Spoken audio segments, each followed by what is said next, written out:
Mesdames, Messieurs, bonsoir et bienvenue au flash de 18h sur la télévision du Burkina. En visite officielle au Qatar depuis hier soir, le président du Faso est reçu ce matin par l'émir du Qatar.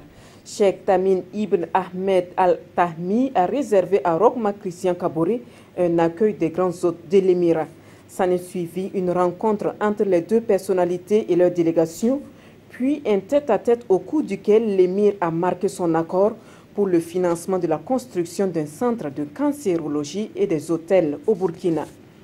Le président du Faso étant absent, le Conseil des ministres de ce 17 mai est présidé par Paul Kabatieba, le chef du gouvernement.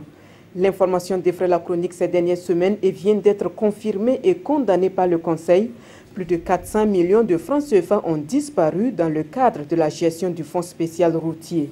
Autre point à l'ordre du jour de ce traditionnel Conseil, l'accord de l'exécutif pour la subvention des intrants agricoles à environ 3 milliards de francs CFA. Une subvention qui viendra sans doute soulager les producteurs pour cette campagne agricole qui s'annonce. Et puis, le syndicat autonome des agents du Trésor du Burkina SATB était ce matin face à la presse.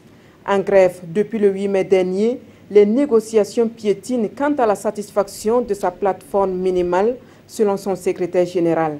La sécurité des agents sur les lieux de travail, les primes de rendement, le statut autonome et l'amélioration des conditions de vie et de travail des agents sont entre autres points sur lesquels consensus n'a pas été trouvé. Le syndicat n'entend pas baisser les bras et dit maintenir le cap jusqu'à la satisfaction des 19 points de sa plateforme revendicative minimale. Quel est l'impact du tarif extérieur commun sur l'intégration sous-régionale? Des experts de la question tentent depuis hier de trouver la réponse. Venus de 15 pays de l'espace CEDEAO, ils vont échanger sur la mise en œuvre de ce tarif extérieur commun 2 ans après le démarrage de l'application des accords. Les experts vont également se pencher sur les accords de partenariat avec l'Union européenne et dégager un consensus pour une application de ces accords qui ne sont pas encore effectifs dans tous les pays de la CEDEAO.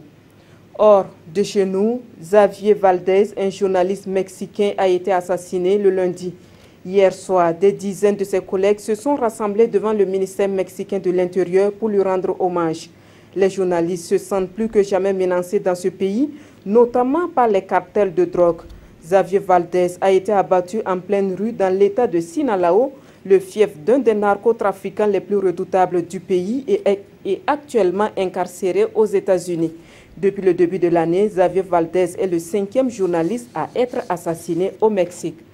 Voilà qui met fin à ce flash de 18h. Merci de votre attention.